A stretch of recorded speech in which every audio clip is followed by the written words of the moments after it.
Welcome back to the internet's best reactions for the final time. In 2020, we are done. The Formula 1 season has finished. We've had 17 races. 17! Literally, anybody think that we would get over 10 with everything that was going on at the start of the year? I certainly didn't, but here we are. It's finished. The Abu Dhabi Grand Prix definitely isn't the best conclusion for what has been a very weird and epic and crazy season. But here we are. Your reactions were amazing all the same. Let's get into them for the final time. Right now. At RudPJ_, hearing goodbyes by teams to their drivers. Lots of goodbyes, farewells, some people moving teams. There was lots of emotion at the start of the race and at the end of the race as well. And well, it was sad, obviously, not to have Romain Grosjean have what would have been contractually his final race, but there were still lots of other goodbyes, like Magnussen. You had Perez, who hopefully is coming back for 2022. And then you have a few unknowns as well. Albon up in the air. Kvyat, although he kind of seems at peace a little bit with the fact he won't be on the grid next year. Lots of things to still be confirmed. That was probably one of the most intriguing parts of what was a very dull race. I'm not going to beat around the bush, guys. I'm not going to beat you around the bush. It was a shocker of an Abu Dhabi. And even for an Abu Dhabi Grand Prix, it was a shocker. At Rachel 7000, the first lap and the top 8. You are completely right. Verstappen got away well on the mediums. Of course, you had Bottas and Hamilton behind, also on the mediums. Then Norris, what a qualifying from him up in P4, and had a very solid race as well. But as soon as, well, to be fair, I thought Verstappen being on pole, and I think a lot of people were the same, would mean it would be a good race with the fact that it wasn't a Mercedes, probably a little bit slower on race pace, but no. Verstappen was absolutely lightning. And it didn't help that Bottas was second, who clearly didn't have the pace that maybe Hamilton showed in parts during the race. But either way, it was hard to stay awake, wasn't it? Come on, I know I said at the start of the season, I'm not going to complain, I'm just happy Formula 1's here. But I mean, it's very difficult not to when that just happened. But either way, still love the season, still love Formula 1. At Josh Slocum 9, Gasly's move on Ocon. Now, those two apparently have beef. I don't have really any confirmation on it, but apparently those two have beef. And that was one of very little overtakes. I know there were overtakes, but they were DRS ones, and they were usually because of the Ferrari terrible strategy, which we'll get onto. But Kevin Magnussen as well, want a quick shout out to him at the start of the race. He had a gorgeous move at the hairpin on lap 1, getting himself up a couple of places, or maybe 3 positions at the start. But either way, the overtakes were not exactly thrilling. Oh, by the way, look, I'm wearing a special Formula 1 WTF1 Christmas jumper. Don't know if you heard anything I just said then, but either way, look at that. If you would like your own, or anything else from the WTF1 store, there's lots of amazing t-shirts going up every race weekend. Click in the description below, shop.wtf1.com, go check it out. Now, there was a sad moment in the race. Of course, Sergio Perez was one of those that's saying goodbye to Formula 1, at least for a little while. It seems that way anyway. It doesn't look like he's going to get a Red Bull seat, which is a bit of a travesty because I think Sergio is right at the peak of his form and career at the moment in terms of results. Of course, a race winner this season. At Tyler F1, me seeing Checo pull over.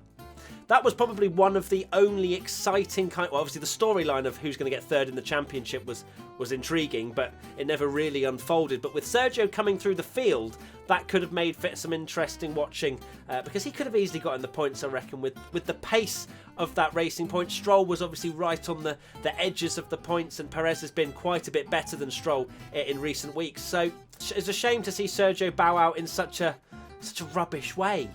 At Jonties_corner, Perez's car be like. To be fair, when it first cut to him, I saw a little bit of smoke. I was like, oh no, Sergio's hit the wall, because he looked a little bit frustrated as well. But of course, that frustration was just from the fact his car turned off, and that was it. Game over. No kind of. To be fair, I even forgot about Bahrain when his car blew up as well. He's not had the greatest reliability recently, but he has a race win from Bahrain short. So I'm sure he'd probably take it if he was to weigh it all up. At O'Callaghan Emily, everyone going for the pits. Of course, that was when the VSC was brought out, and then it turned into a safety car because they couldn't retrieve Perez's car in a safe manner, and it was chaos, wasn't it? I think we had Sainz coming into the pits doing a little cheeky, just slowing down, just off the throttle, holding up Stroll just because they were double stacking with Norris in front, and To be fair, as of recording right now, he got away with it. But yeah, it wasn't extreme. And even Stroll after the race said it didn't really cost them anything, even though Otmar Szafnauer said it cost them the race. So two very different opinions from Racing Point there. At Gustav F1 Fan, did a lot of you suffer from this as well? Me looking for situations to make a meme of. It was hard. I know there was a lot of struggle. There were a lot of tweets out there going, I'm just trying to find something to be funny with. And it just wasn't working, was it? Unfortunately. But we still have Fanatec Tweet of the Week coming. Don't you worry. Who's going to get that Christmas present? Let's talk about the Ferrari strategy, shall we? I know I've mentioned it earlier on, but very strange to see Vettel out. Well, to be fair, the Vettel thing was fine because he was on hards, he carried on. There was no real reason for him to pit. But Charles Leclerc on the mediums, just tooling around and just, oh, the pit entry's there, see you later, mate, round the final corner. And then he gets caught up by, well, it was the VSC, then the real-life safety car as well. I say real life like the virtual safety car isn't real. It is, it's just virtual. Either way, don't know why they didn't pit Charles Leclerc. F1 Fan 26, Ferrari going against every other team strategy. I was going to say I can understand them throwing the dice, but that wasn't really, there was no dice to throw. It just didn't make any sense for Charles Leclerc not to pit. I think I'm right with that one, am I? So we did have the full safety car, and Alex Albon was just chilling in P4 on exactly the same strategy as the three ahead at RR Remco 1. Albon to top 3 after restart of the race. And, well, yeah, I mean, he was looking there or thereabouts, and to be fair, by the end, because he did come over the radio at the start of the race saying Norris was pushing too hard, he's never going to be able to do a one-stop.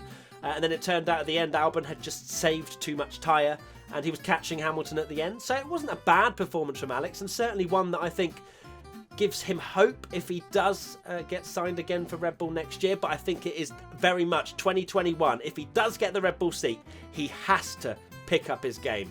Because I like him, and people think I don't like him because I've been horrible about him sometimes because of his performances, but his performances haven't been good enough. So at Funky Monkey Meg, Sainz overtaking both Ferraris. I've won, but at what cost? Yeah, I think Sainz is probably, I want to say, I don't think he's going to be regretting it though, is he? He's going to be driving for Ferrari, one of the most prestigious, if not the most prestigious Formula 1 team in history. Ferrari, I think in 2022, they've even said in 21 that they have a much better engine on the way, so it could, well, I don't think it can get any worse after this year. I can pretty much promise you that one. This is definitely going to be clipped up now, isn't it, when they have a worse year next year. But either way, I think Sainz isn't too worried. He can, to be fair, there's less pressure on him as well. If he goes into the teams a bit slower than Leclerc in the first few races, there won't be as many eyeballs on him if he's fighting for 9th. At Andrew C46048802, me throughout the Abu Dhabi Grand Prix.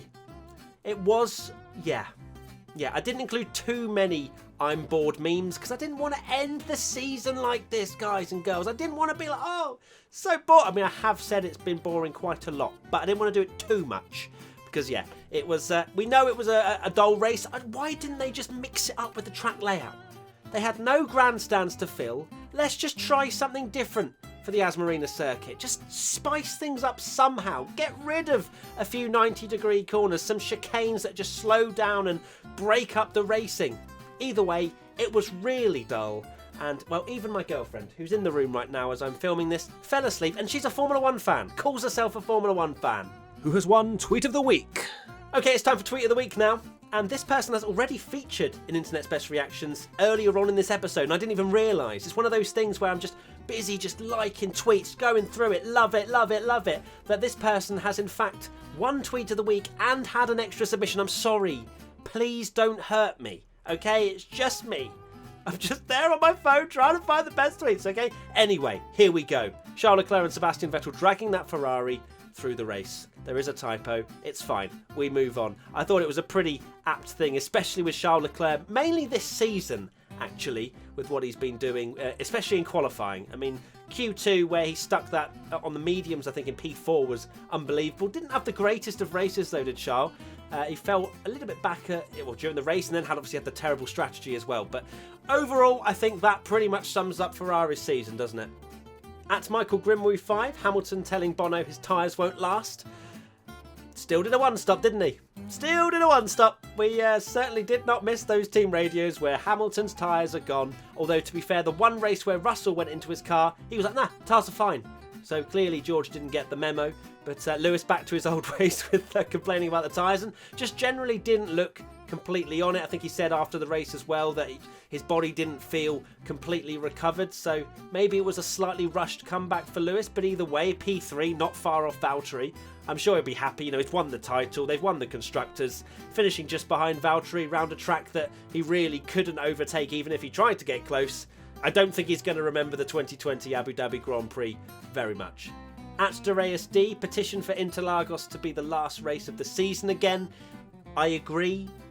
Clearly, Yas Marina Circuit, Abu Dhabi pay a lot of money to be the finale, and it's a stunning racetrack to look at. It's amazing when the lights come on and the darkness comes over the track, but it's just not a finale track unless they just mix it up completely and just make it more flowing and easier to follow. Maybe the 2022 cars, and with the fact they're supposed to be much easier in order to overtake and follow cars in dirty air. Let's see. Maybe Abu Dhabi will become an absolute banger of a circuit.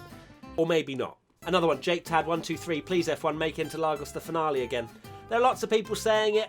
I did really miss Brazil, I'm not going to lie to you. That's the one track I really look forward to during the season, because it's just always carnage, bonkers. It's just the weather, the track's great, it's just awesome. But unfortunately, this year it's fine, not going to complain, because clearly things were out of a lot of people's hands with the COVID situation. So hopefully we'll see it back next year.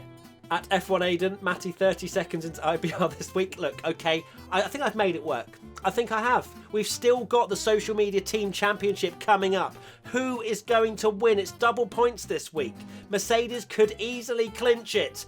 I don't know why I'm teeing that up. It's coming very shortly, but hey, it's not 30 seconds, so please appreciate this. And if you have enjoyed this season, please give it a thumbs up and please subscribe as well, because if you aren't subscribed, you won't know when IBR Australia goes out, even though it probably will go out on the Sunday as always. I'm just rambling on now, but hey, give us a like, give us a subscribe, and check out the shop. This is cool. I absolutely loved this one. At Joe61691, George Russell trying to fit in the Mercedes last week. This was almost tweet of the week for Joe. Very sad as well, because obviously it's Sergio getting out of his car, but that was pretty much George in the Mercedes, yeah. And that is apparently the 2019 Mercedes. I say apparently, it definitely is. I mentioned Alex Albon with saving his tyres. At Holland's Flicker, Alex Albon tyre saving the entire race to overtake Hamilton in the last lap. Didn't quite get it. Think he'll still be in Red Bull next year. Give him another chance. Let's see what he can do. Pretty much, guys. I mean, there were some other midfield stuff, some DRS stuff. I say stuff because it just merged into one sort of hazy mist, the Abu Dhabi Grand Prix, where there just wasn't a huge amount of drama, was there? There was a few midfield DRS overtakes that were just a bit meh. And apart from that, guys, we're going to turn it around and finish on a positive note. And that positive note is Social Media Team Championship time. It's all on the line. You've got Racing Point out in front, 5 points ahead of Mercedes, but there is double points this week. Mercedes could get 6, Racing Point could get 0. Let's find out. And in fact, I'm going to start with first place rather than third, because this is how it goes. In first position, we have Mercedes AMG F1. Max, we're going to need that chair back, buddy. And that was a banger. That was a banging tweet. Mercedes even posted the Social Media Team Championship table before the race. What is going on? Like, genuinely, I don't know. There's 4 points in it. Racing Point are in first. Mercedes are in second with 22. But now they lead. I'm getting really excited. They're on 28 points right now. Can Racing Point score? Okay, here we go. Second place. Racing Point have to win this in order for it to be a clean-cut victory. They hold their heads high and the trophy high. Here we go. In second place. And the reigning Social Media Team Champions are BWT Racing Point Formula 1 team with this great tweet as well. This was when Fernando Alonso was out there doing laps in his old school Renault. There was something on the track that night. The stars were bright. Fernando.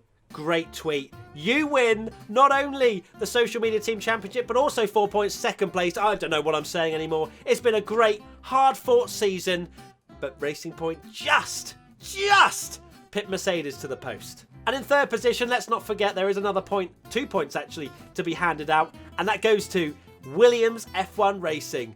3 sirens, nothing to report. We're just making sure you're all paying attention. Lovely stuff. What a great championship we've had.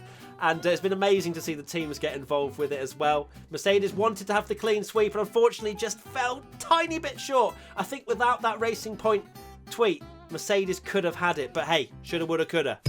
And now it's time for Race Rundown with your host, Matthew Gallagher.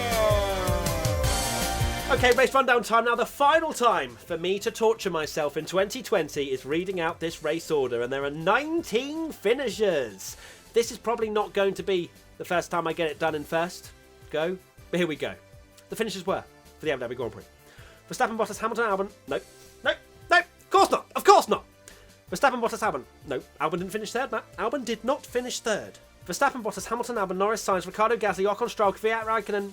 Verstappen, Bottas, Hamilton. Verstappen, Bottas, Hamilton, Albon, Norris, Sainz. Verstappen, Bottas, Hamilton, Albon.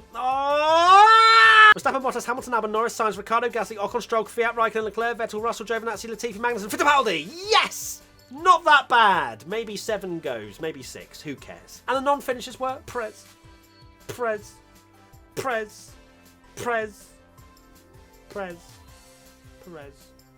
Sad times.